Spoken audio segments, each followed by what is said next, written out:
You'll notice I broke out my 2003 Matt Kenseth Championship hat for this edition of Side by Side because I'm hearkening back to the good old days before the Chase. Now, I know 2014's new and improved version of the Chase was all about TV ratings and Game 7 moments and creating excitement for the fans, but therein lies the rub. It was about creating excitement.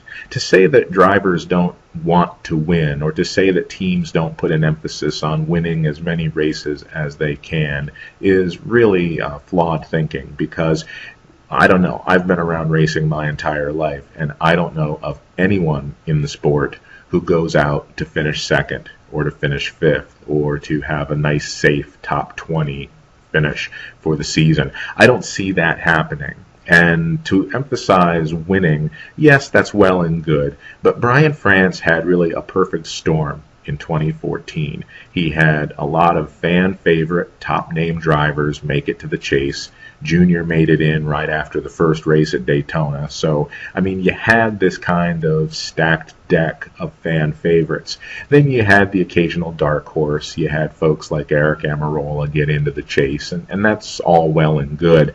But to manipulate the system so that you start eliminating drivers and you start creating tension, you start sort of formulating this big finish that, while on paper seems great and it seems exciting, in real life it's actually not truly honest to the real nature of the sport.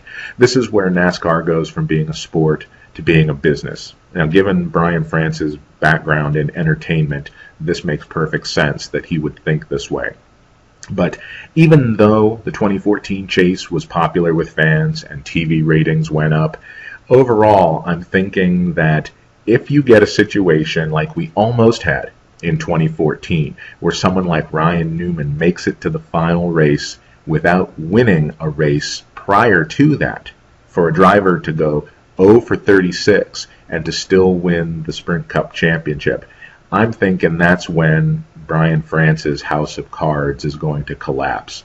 That's where this great popular addition to the NASCAR schedule, this thing that is building interest and generating fan support, that's where it's going to turn on its heels and need future revision.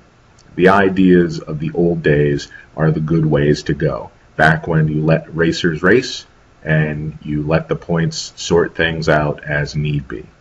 That's what we need to get back to, and I think this will fail ultimately once we get away from a dream season and get things back to business as usual. That's just my 2 cents.